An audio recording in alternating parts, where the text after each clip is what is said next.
우리 여러분과 서로 인사하십시다. 웃으면서 삽시다.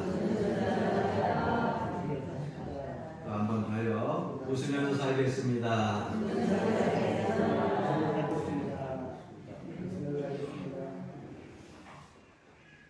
우리 교회에 처음 오시면 예배 드리기 전에 꼭 한 번 웃어야 돼요. 그래야 예배가 시작이 되어지고 말씀을 들을 수 있어요. 그래서 제가 이렇게 보니까 그래도 우리 새로 오신 우리 권사님 두 분은 같이 앉으셔서 참 고맙고 감사해요. 우리 여기 교인들 부부들 많은데 한 자리에 같이 하신 분들이 한 분도 없어.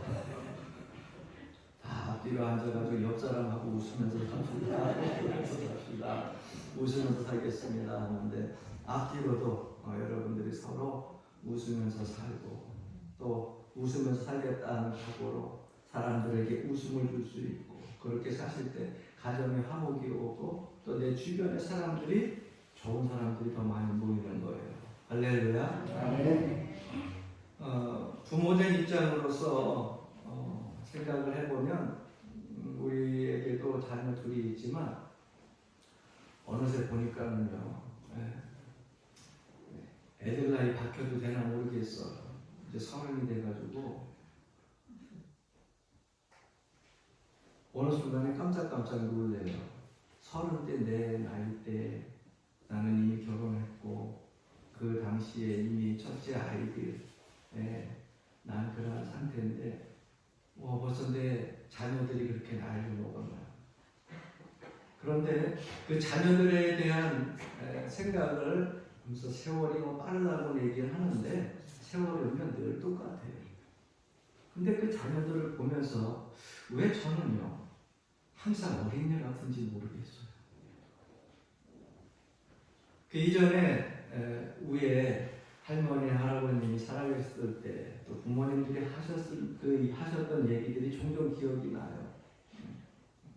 나이 80 먹은 아버님이 회갑을 지낸 아들이 이제 집을 나가는데 아버지가 그 아들에게 이야기를 합니다. 얘야 길 다닐 때 차 조심해라. 전혀 이상한 건 아니죠.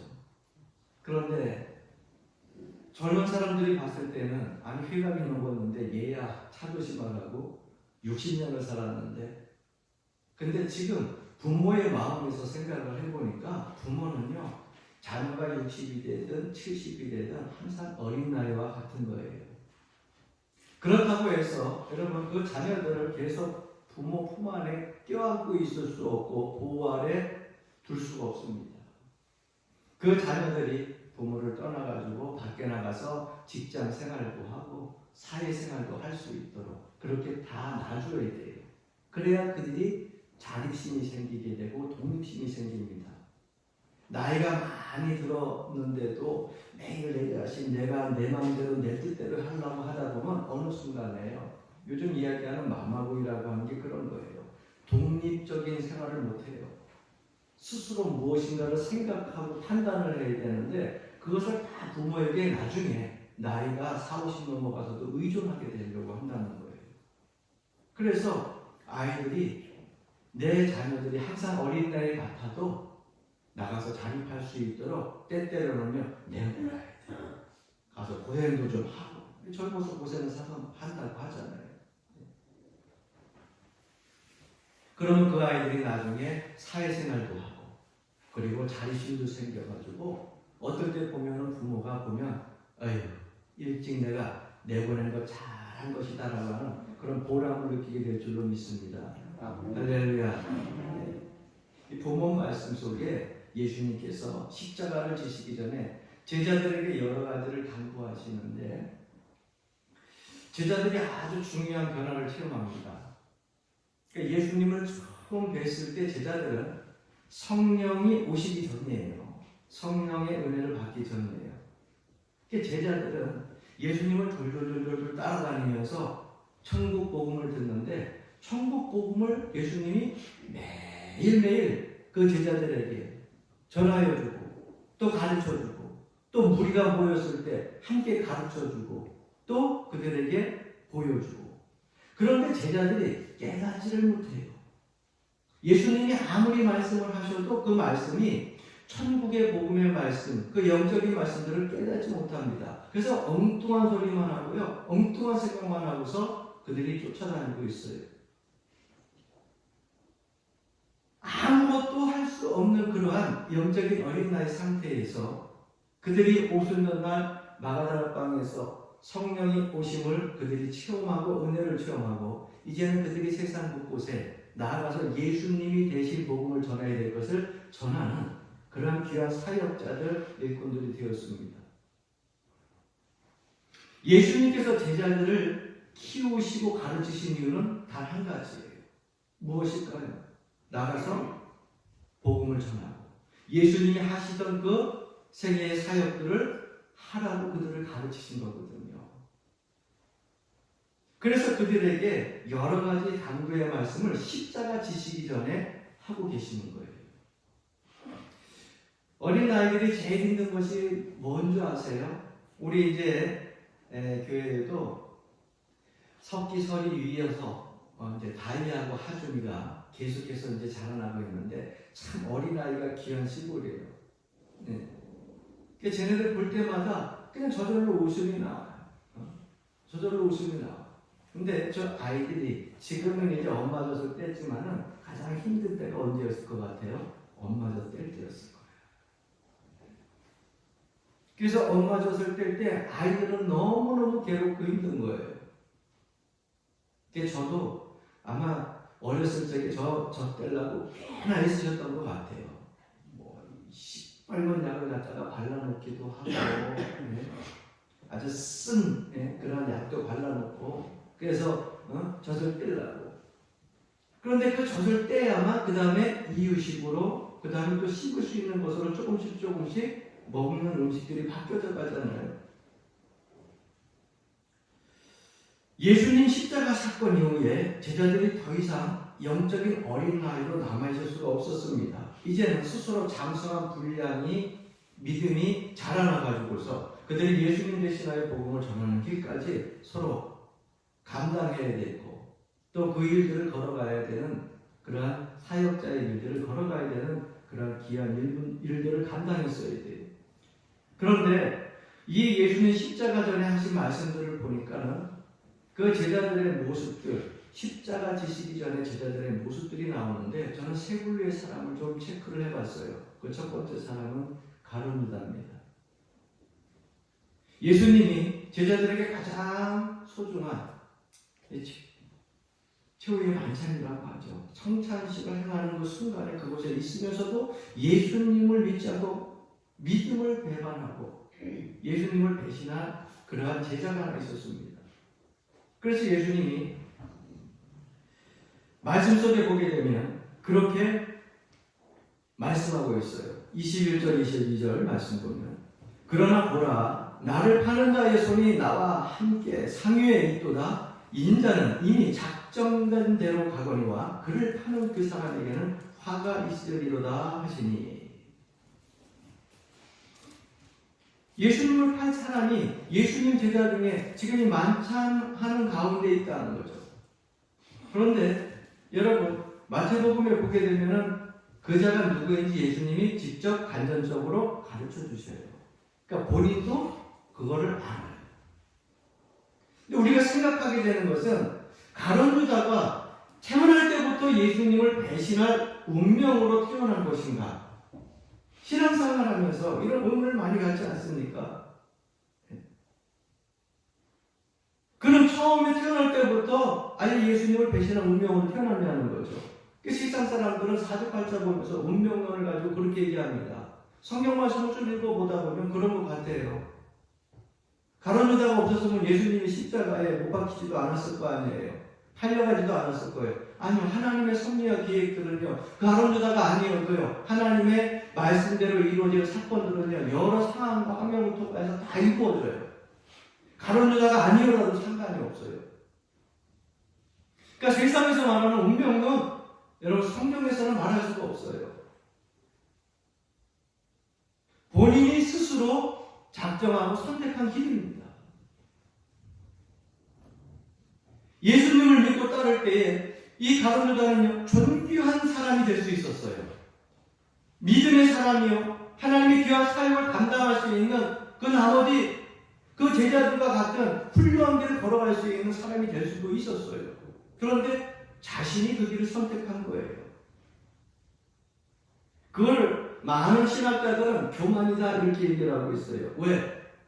예수님이 매 순간순간마다 말씀을 가지고서 천국의 복음을 가르치고 영적으로 진리로 그들을 가르치는데 자기 마음에 교만이 있어가지고 예수님 말씀이 그 마음에 믿음이 생기는 것을 막았다는 거예요. 뭐가 막았어요? 교만이 막았다. 우리가 오랜 동안 신앙생활을 해도 내 마음속에 남들이 알지 못하는 이 교만, 자만감이 가지고 있다고 하면은 예수님 말씀이 여러분 내 삶 속에 와서 믿음의 씨앗으로 뿌리 내리지 못한다는 거예요. 그래서 점잖은 사람들이 은혜 받기 힘들고요. 점잖은 사람들이 뜨겁게 열정적으로 신앙생활하는 것이 그렇게 쉽지가 않아요. 왜? 보이지 않는 교만들이 자리 잡고 있거든요.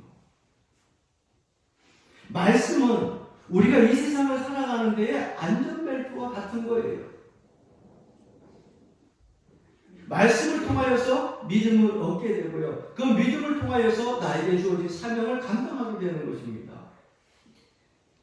자동차의 안전벨트와 같은 이 말씀을 듣지 않으니까 믿음이 생기질 않는 거예요. 여러분 자동차를 타고 다녀보셔서 알 거예요. 자동차가 막 달리다가 어느 순간에 급브레이크를 밟는다고 하면은 뭐 위에 있는 손잡이를 잡고 뭐 의자를 밀고 뭐 우리가 몸으로 어떻게 해서든지 안 넘어지려고 하잖아요. 그러나 급브레이크 잡게 되면은요 25km 이상만 가도 사람이 다 앞으로 다 쏠리게 돼 있어요. 그 이상을 가게 되면은 앞 유리창에 부딪히게 돼 있고요. 손으로 잡고 있어도 그 손이요 지탱을 하지 못해요. 그래서 안전벨트 내라는 거예요. 왜? 안전벨트는 우리 몸을 고정시키고 그 충격에도 잡아주니까. 많은 사람들이 신앙생활을 하면서 내가 가지고 있는 지성, 내가 가지고 있는 도덕성, 내가 가지고 있는 결단력, 이걸 가지고서 얼마든지 이 세상에서 오는 유혹들을 이길 수 있다고 생각을 해요. 여러분, 손잡이와 같은 거예요. 내가 가지고 있는 지성, 내가 가지고 있는 도덕성, 자존심, 손잡이와 같아요. 결단력 마찬가지입니다. 그것 가지고는요, 사단이 우리를 유혹할 때 결코 이길 수가 없어요. 예수 그리스도 십자가를 붙들고 하나님께서 나에게 주신 그 말씀을 붙들 때 그것이 나에게 믿음이 되어져서 안전벨트가 되어져가지고 여러분 사단과 마귀의 유혹에서도 이기고 승리할 수 있다고 하는 것을 믿으시기 바랍니다. 그래서 우리가 살아가는 매 순간순간 주님께서는요 기회를 주십니다. 회개할 기회를 주셔요. 잘못한 길에서 죄에서 돌이킬 그런 기회를 주셔요. 그 기회들을 우리가 깨달았을 때 빨리 하나님 앞에 돌아와야 돼요. 그래야 은혜에 동참할 수가 있어요. 마지막 성만찬에서 마지막 최후의 만찬에서 가룟 유다에게 분명하게 간접적으로 말씀하셨는데 마지막 기회예요. 그러나 가룟 유다의 자존심이 그것을 받아들이지 않았어요. 가룟 유다는 결국 죄를 짓게 됐지만 예수님의 가시는 길은 변치 않고 하나님의 뜻은 바꾸지 못했어요. 이미 인자는 작정된 대로 십자가의 길을 걸어가고 있는 겁니다. 이게 하나님의 뜻이에요. 저는 이 사건을 보면서 참 무섭다라고 하는 것을 절절히 느끼게 됩니다. 왜? 많은 사람들이 신앙생활을 하면서 하나님께 귀히 쓰임받는 사람이 있나 하면 어떤 사람들은 간혹 악하게 쓰임받는 사람들이 목회하다 보니까 종종 있더라고요. 그런데 하나님의 뜻과 하나님의 계획까지 섭리는요 악한 사람 때문에 바뀌지 않아요. 믿음의 사람을 통해 가지고서 그것이 바뀌지 않아요. 하나님의 계획과 섭리는 쭉 그대로 작정된 대로 이루어져 가는데 그 가운데에서 악하게 쓰임받는 사람들은 얼마나 불쌍한지 몰라요. 악하게 쓰임받고 훗날 주님 앞에 가서 심판받고 얼마나 불쌍한 생입니까? 저는 모쪼록 우리 교회에 속한 모든 성도님들이 이 하나님 앞에 쓰임 받을 거면 좋은 일로, 선한 일로, 의로운 일로 쓰임받는 일꾼들이 되기를 주의 이름으로 간절히 축원합니다. 가론유다도 처음에 예수님이 제자로 삼았을 때는 존귀한 사명으로 좋은 일꾼으로 쓰려고 그를 불렀어요. 그런데 그는 존귀한 사명을 감당하지 아니하고 악한 일을 감당하는 일로 쓰임받다가 예수님께로부터 저주를 받는 그런 심판받는 인생이 되어졌습니다. 회개할 때 우리가 회개할 줄 알아야 돼요. 기회를 줄 때 돌아올 줄 알아야 돼요. 이것이 예수님 십자가가 지시기 전에 가론유다의 모습입니다. 또 그리고 두 번째는 제자들의 모습을 좀 볼까요? 제자들의 모습을 보니까 24절 말씀에 또 그들 사이에 그중 누가 크냐 하는 다툼이 난지라 이렇게 말씀하고 있어요. 예수님이 십자가에 달려 돌아가시기 전에 로마 병정들에게 붙잡히기 바로 직전이에요. 그런데 그 전까지도 제자들은 서로 뭐 했다고요? 서로 누가 큰 자냐 그걸 가지고 다투고 있었다는 거예요. 누가 높은 자리에 앉을 거냐 다투고 있었다는 거예요. 그러니까 아직 철이 없는 거지. 영적으로 성장했다고 하지만은 자기네들이 생각했던 영적인 성장이 주님 보시기에는 항상 어린애와 같은 그런 믿음의 기자들이었어요. 이때 예수님은 하나님의 나라는 이 세상의 계급과 질서와는 다르다는 것을 분명하게 말씀하십니다. 25절 26절 말씀입니다. 예수께서 이르시되 이방인의 임금들은 그들을 주관하며 그 집권자들은 은인이라 칭함을 받으나 너희는 그렇지 않을지니 너희 중에 큰 자는 젊은 자와 같고 다스리는 자는 섬기는 자와 같을지니라 이렇게 말씀하고 있습니다. 우리가 사는 이 세상이 무질서하고 또 혼란 중에 빠지지 않으려면 질서와 계급이 사실 있어야 돼요. 여러분 법이라고 하는 것도 있어야 됩니다. 여러분 법 없는 세상 되면은요 좋을 것 같죠? 안 그래요. 내 하고 싶은 대로 마음대로 내버려두면은 이 세상 정말 자유롭고 편안한 그런 세상이 될 것 같죠? 천만의 말씀이에요. 여러분과 똑같은 생각을 가지고 있는 사람들이 이 땅에 다 살고 있는데 자기 하고 싶은 대로 다 해봐요. 계급 질서 없이 혼란 중에 빠질 겁니다. 그래서 이 세상에는요 계급과 질서가 있고 거기에 순종하라고 주님께서도 말씀하셨어요. 그런데 여러분 가족 간에는 그렇지 않잖아요. 저에게도 형님이 한 분 있지만 동생도 있고 여러분 우리가 물론 형과 동생을 따지게 되면 형이 힘이 좋을 수 있죠. 뭐 밥을 몇 그릇이라도 더 먹었으니까 더 많은 것을 또 지식을 알 수도 있겠죠. 우열을 가리라고 한다고 하면은 더 우위에 있을 수도 있겠죠. 그러나 형이라고 해서 동생보다 높습니까? 언니라고 해서 여러분 동생보다 높아요? 아니요. 우열을 가릴 수 있어도 높고 낮음의 차이가 아니에요. 동생을 위하여서 형이 희생을 할 수도 있고요. 또 내 동생을 위해서 제가 희생도 할 수 있는 거예요. 이것이 가족 간의 관계예요. 그러니까 힘이 적고 많고는 가능할 수 있어요. 가진 것이 많고 적고는 가능할 수 있어요. 그러나 높고 낮다 여기에 서열은 가족 간에는 없어요. 오히려 높은 사람이 더 많이 가진 사람들이 희생하고 헌신하고 섬기는 자리에 있는 것이 가정 아닙니까? 부모와 자식 간의 관계를 보더라도 부모는 자녀보다 서열이 높다 이렇게 얘기할 수 있겠죠? 그런데 여러분 희생은 누가 해요? 부모가 해요? 자녀가 해요? 부모가 훨씬 더 많이 하잖아요. 그래서 일적 부모님들이 10손가락 깨물어서 안 아픈 손가락이 없다고 하는 이야기들을 종종 하시지 않습니까? 그러니까 예수님께서는 이 세상의 나라에는 계급과 질서가 필요하고 거기에 순응해 살아야 되지만은 하나님 나라의 질서는 세상과 한판이라고 말씀하고 있습니다. 세상에는 강한 자가 약한 자를 지배하고 높은 자가 낮은 자를 다스리지만 하나님 나라는 그렇지 않다는 거예요. 27절 말씀 한번 보실래요? 앉아서 먹는 자가 크냐 섬기는 자가 크냐? 앉아서 먹는 자가 아니냐? 그러나 나는 섬기는 자로 너희 중에 있노라. 참 중요한 말씀 아닙니까? 우리가 식당을 가도 여러분 손님은 왕이다. 우리는 앉아서 식사를 해요. 종업원들은 와가지고 옆에서 시중을 둡니다. 물 필요합니다. 반찬 필요합니다. 젓가락, 수저가 필요합니다. 열심히 심부름을 합니다. 여러분 돈 벌려고만 그렇게 한다 생각하지 마세요. 그럼 누가 섬김을 받는 사람이에요? 앉아있는 자가 섬김을 받는 자고 높은 자 아니냐. 그런데 주님께서는 나는 섬기는 자로 너희 중에 있느니라. 이 중요한 말씀이에요. 예수님이 걸어오셨던 길이 그 길이고 걸어가셨던 길이 그 길이고 이후로 예수님께 가르침을 받은 제자들이 앞으로 걸어가야 될 길이 바로 그 길이라는 거예요.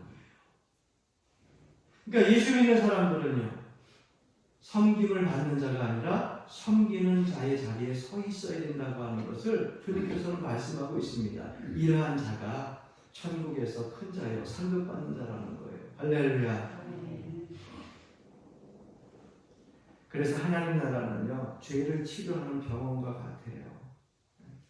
그래서 먼저 우리의 죄를 치료받은 우리가 하나님 앞에 감사하고 그 다음에 죄를 치료받으려 오는 모든 사람들을 위하여서 우리는 봉사해야 됩니다. 그래서 먼저 믿은 자들을 자원봉사자 이렇게 얘기하면 될 것 같아요.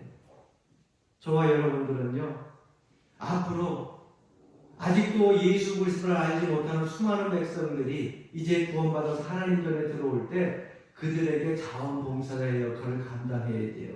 할렐루야. 할렐루야.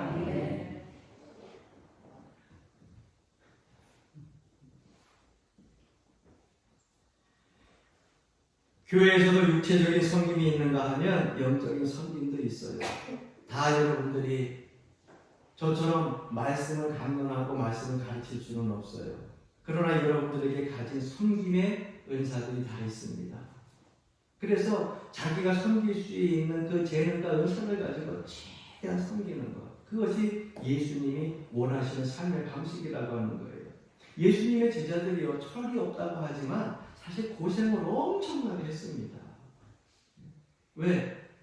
여러분 그들이 집이 있었습니까? 인자는 집이 없다 그랬는데 예수님이 집이 없이 그저 3년 그 공생의 기간 동안에 계속해서 불철주야로 밤낮 이것저것으로 복음을 전하러 다니는데 제자로 부름받은 그들이요, 집에 가서 잠자고 오겠습니다.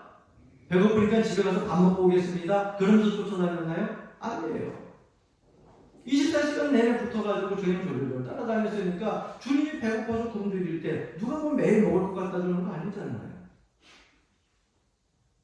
그저 길 가다가 감람나무 밑에서 겉옷 하나 덮고서 예수님이 잠자면 자기네들도 텐트 없이 그냥 자기네들 겉옷 덮고서 그냥 추운 밤을 그렇게 보냈어야겠고요. 예수님이 굶주리면 스승이 못 먹었는데 제자들이 먹을 게 어디 있어요? 같이 굶주리고 같이 그렇게 고통을 당하면서 예수님을 따라다녔다고 하는 거예요. 그런데 그 일들이 결코 하나도 헛되지 않다고 주님 말씀하고 있어요. 28절 보게 되면 너희는 나의 모든 시험 중에 항상 나와 함께한 자들인즉, 주님께서 나의 모든 시험이라고 말씀하고 있어요. 주님께서 당하는 이 모든 시험을 함께 같이 한 사람이라고 한다면 여러분 얼마나 축복받은 자예요. 나는 주님이 받은 시험 다 내가 감당할 수 있다? 자신할 수 없습니다. 주님이 십자가 지신 그 고난의 사건들을 볼 때마다 기억할 때마다 얼마나 섬긋섬긋한데요. 내가 주를 위해서 목숨을 내놓고 주를 위해서 생명도 내가 내놓겠습니다. 입으로 고백은 하지만 막상 그 상황이 닥치게 되면, 그 고통이 닥치게 되면 그것을 견뎌낼지는 사실 내가 자신할 수가 없어요. 성령께서 나를 긍휼히 여겨주셔서 힘주시면 가능하겠죠. 그래서 사람이 가지고 있는 지성과 도덕성을 가지고요, 사단이 우리를 넘어뜨리려고 할 때 그거 갖고 견딜 수가 없다는 거예요. 성령이 나를 도와주셔야 이길 수 있다는 거예요. 주님이 나를 도와주셔서 내가 이길 수 있는 그러한 힘과 그리고 생각과 결단과 의지를 가지고 있어야 이길 수 있다고 하는 것입니다. 그래서 그렇게까지는 못하다 할지라도 주님이 걸어가신 길이 섬기는 길이라고 한다고 하면 내가 이것만큼은 내가 하겠습니다. 따라가는 것이 바로 제자들의 모습이 아닌가 하는 생각을 해봅니다. 그래서 이 땅에서 제자들은 서로 십자가 지시기 전에 예수님 앞에서 다툼을 가지고 네가 크냐 내가 크냐 다퉜지만 주님은 섬기는 자로 본인이 왔다고 말씀하신 것처럼 여러분 우리가 이 세상을 살아갈 때 믿음 있는 성도들은 서로 섬기며 살아가시길 주님으로 간절히 축원합니다. 아멘. 내가 그래도 장로인데 내가 그래도 권사인데 내가 그래도 집사인데 여러분 계급이 아니에요. 장로님 더 많이 섬기셔야 돼. 할렐루야. 권사님들이 더 많이 섬겨야 돼. 할렐루야. 집사님들이 더 많이 섬겨야 돼. 한 가지 더 붙여볼까요? 내가 지금 나이가 80인데 나이가 70인데 젊은 것들이 말이야 나이 들수록 더 많이 섬기시길 주님으로 간절히 축원합니다. 왜 하면 안 해? 목사님 나는 젊었을 때 며느리 때 많이 섬겼잖아요. 나는 제가 1-6개 가기 전에 이어서 이렇게 젊었을 때 많이 섬겼잖아요. 젊었을 때 섬겼는데 나이 들어서 또 섬겨요? 아니요.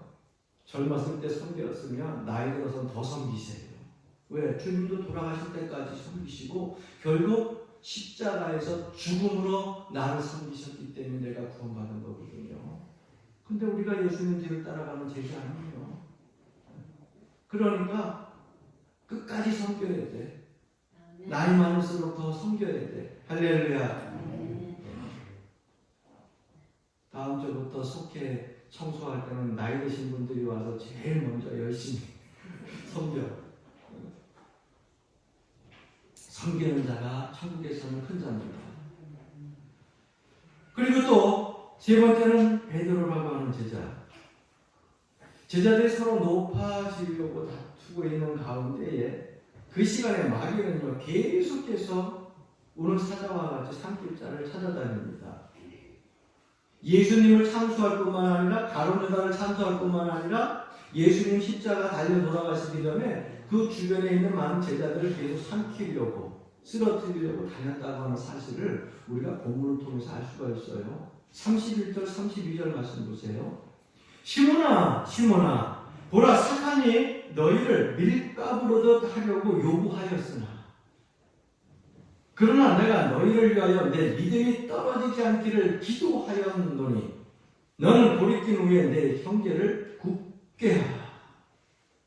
예수님이 붙들리시는 그런 밤에 마귀는요 하나님 앞에서 맹렬하게 제자들의 영혼까지 건드리려고 그 영혼까지 파괴하려고 계속해서 밀가부르듯이 우는 사자와 같이 다녔다고 하는 사실을 우리가 알게 됩니다.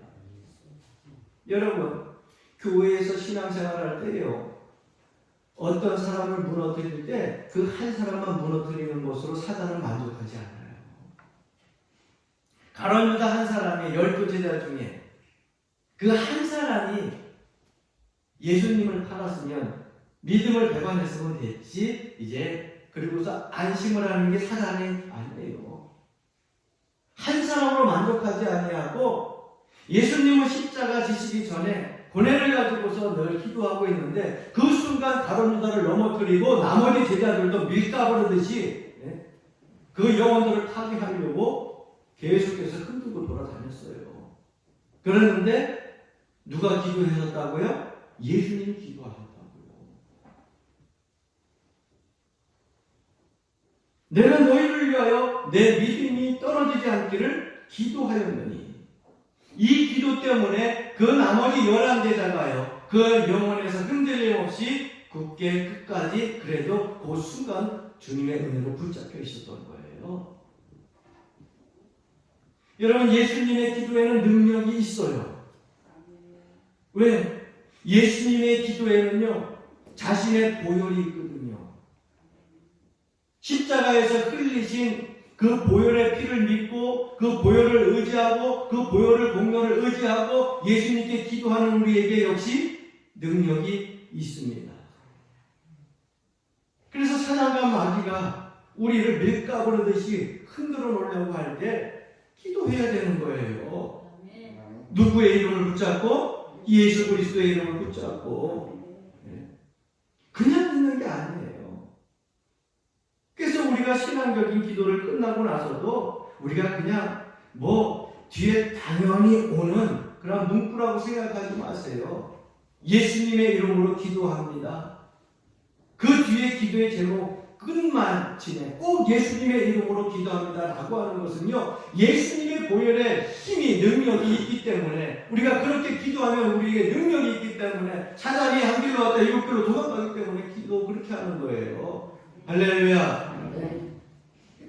그런데 이단 종파들은 어떻게 기도해? 네?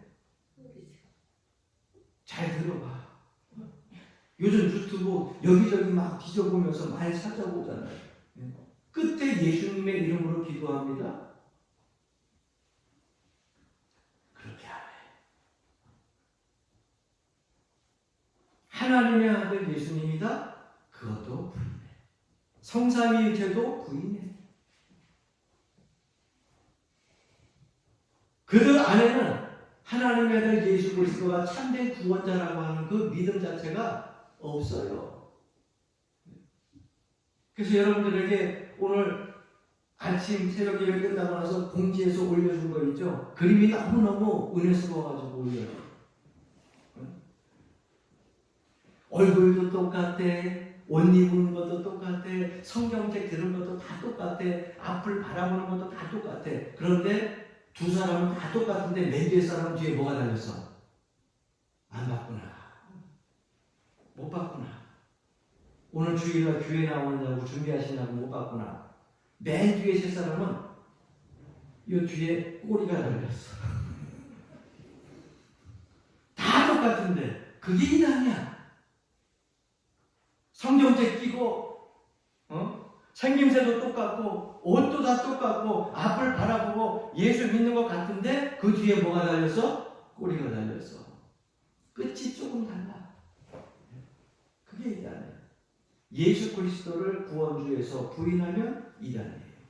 성삼위일체 부인하면 이단이에요. 기도 끝날 때 자기네들 교주 이름 부르면서 기도하면 이단이에요. 왜? 예수 그리스도의 이름으로 기도해야 보혈의 힘으로 능력으로 우리의 삶 속에서도 능력이 생기기 때문에. 그러니까 제자들이 그 밀가부르듯이 흔드는 그런 사단과 마귀의 유혹에서 이길 수 있는 것은 예수님이 기도하셨기 때문에 그렇습니다. 마찬가지입니다. 우리가 이 시대를 살아갈 때에 기도해야 삽니다. 기도해야 이길 수 있습니다. 중요한 줄 알면서도 우리는 기도하지를 않아요. 우리 삶 속에 있어서 꼭 필요한 것인 줄 알면서도 우리는 행하지 않아요. 우리가 기도에 실패하면 사단의 계략에 걸려들게 되는 거예요. 사랑하는 성도 여러분, 베드로도요 대단한 자신감을 가지고 성경에 불같고 성품도 좀 남성 같고 그래가지고 한번 결단 딱 내서 남아 이런 중천금 한마디 내가 내뱉었으면 끝까지 행하지. 33절 말씀에 보니 베드로가 이런 고백을 합니다. 그가 말하되 주여 내가 주와 함께 오게도 죽는데도 가기를 각오하였나이다. 여러분 마태복음 읽어보면 더 자세하게 나오죠. 공간복음 전체를 읽어보게 되면 베드로가 내가 죽을지언정 끝까지 주를 지키고 배신하지 않겠다고 고백을 합니다. 그 다음은 여러분들이 잘 알잖아요. 결코 변치 않았었던 그럴 것 같은 그 베드로가 예수님을 그 어린 기자를 보고 두려워가지고 몇 번을? 3번을 부인하잖아요. 기도하지 않으면 내 자신감, 내 결단력, 내 의지, 사단의 계략 앞에 결국 무너지고 마는 거예요. 이길 수가 없어요. 예수님 보혈 붙잡고 예수 그리스도의 이름 붙잡고 기도해야 이깁니다. 할렐루야. 마귀의 시험을 이기는 방법이 단 게 없어요. 십자가 아래에서 내 자신을 부인하고 주님 말씀 붙들고 기도하는 수밖에 없어요. 왜? 주님도 기도하셨거든요. 제자들이 마귀의 계략 빠지지 않도록 이게 해달라고. 그런데 하물며 우리는 그 길을 걸어가고 있는, 그 발자취를 걸어가고 있는 하나님의 백성이 예수님의 제자 아닙니까? 예수님이 기도했는데 그 시험에 이기기 위해서 우리가 뭐 그렇게 큰 자신감을 가지고 기도하지 않고 시험 이기겠다고 그렇게 살아요? 이번 한 주간, 고난 주간 여러분들 그저 몸이 부서지는 한이 있더라도 이 한 주간 열심히 나와서 기도하시기를 주의 이름으로 간절히 축원합니다. 마스크 써가지고 이게 아멘을 했는지 안 했는지 알 수가 없어. 아멘 하면 하나님 앞에 약속한 거니까 안 나올 수도 없고 그러니까는 이렇게 일단 눈만 크게 떴다가 이렇게 하고 마는 건지. 여러분 살라고 하는 얘기예요. 여러분 살라고. 미리미리 준비해야죠. 우리 군부대가 있는 마을 안에요. 한 개의 사단 병력이 있는 마을 안에요. 그러니까 이제 군인들, 안부들도 많이 만나고. 그런데 1년에 몇 번씩 그들이 훈련하잖아요. 근데 비상훈련을 하게 되면 항상 하는 일이 있어요. 군인들과 같이 얘기를 많이 나누다 보니까 비상 식량 챙겨야 되죠. 무기도 점검해야 되죠. 왜? 이제 가가지고 텐트를 치고 그곳에서 몇 밤 며칠을 있어야 되니까. 그래서 얼마나 철저히 준비를 해갔느냐, 그거에 따라가지고서요, 그나마 그 비상훈련 때에 잘 보낼 수 있고, 그렇지 않냐고 얼렁뚱땅하다가 군장에 먹을 것도 안 싸고 먹으러 가면요 고생대로 하는 거예요. 미리 준비할 거 준비해야지. 이 시대를 믿음으로 살아가는 여러분들이 기도로 준비하지 않으면 어떻게 능히 우리를 넘어뜨리려고 하는 아까 사단과 마귀를 이길 수 있어요? 늘 이야기하듯이 신천지, JMS, 여호와 증인, 통일교, 왕국회관, 에덴성의 전도가 가평이 너무 살기가 좋아서 큰일이야. 이단의 집중 포화로 다 모여드는 그러한 군이 가평군 아니야. 아니 이게 무슨 특별시처럼 크게 나오면 또 몰라. 군인데 10만도 안 돼. 여기에 온갖 이단의 중요한 데는 다 차지해가지고요. 하나하나 땅들을 다 먹고 가잖아요. 설악도 가면은요, 저 천궁 짓는다고 해서 올라가 있죠. 삼천 가다 보면은 저기 뭐야, 미랄 무슨 축구장 같은 데 올라가면은 여기 완전 신천지 같아. 어마어마해. 어디서 이렇게 돈이 많이 나오는지 모르겠어. 그런데 여러분 보십시오. 그렇게 사단과 마귀가 오는 사자와 같이 곳곳에서 이 가평구 사람들은 더욱더 정신 바짝 차리고 있어야 돼요. 할렐루야. 더 열심히 영적으로 깨어 기도해야 돼요. 어린 나이에 신앙을 가지고 있으면 넘어집니다. 왜? 예수님의 제자들이 십자가 지기 전에 다 넘어지잖아요. 쓰러지잖아요. 부인하잖아요. 배신하잖아요. 그들이 장성을 해야 돼요. 예수님이 그래서 그들에게 말씀을 전한 것이고요.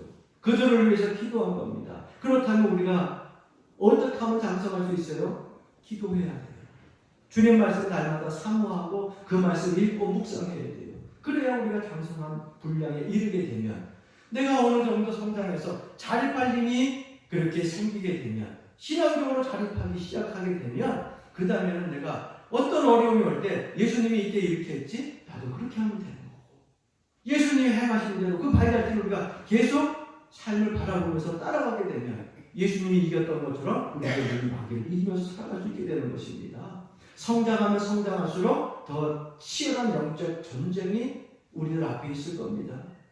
어린 나이였을 때는 부모가 보호해주고 예수님이 보호해주지만, 내가 이제 자립심이 생겨서 복음을 전하는 일꾼으로 쓰임받을 때는요, 나를 보호해 주실 분이 성령밖에 없는데 그때는요 내가 직접 영적인 전투를요 나가가지고 치열하게 싸워야 돼요. 근데 기도하지 않으면 어떻게 감당하고 이길 수 있어요? 우리의 모든 유혹과 흔드는 시험들은 오직 하나님 말씀에 순종함과 예수 그리스도의 보혈을 붙잡고 기도하는 것뿐입니다. 그러므로 사랑하는 성도 여러분, 매일매일 하나님 앞에 십자가 보혈로 기도함으로 사단의 시험을 이기고 능히 승리하는 여러분이 되시기를 주의 이름으로 간절히 축원합니다.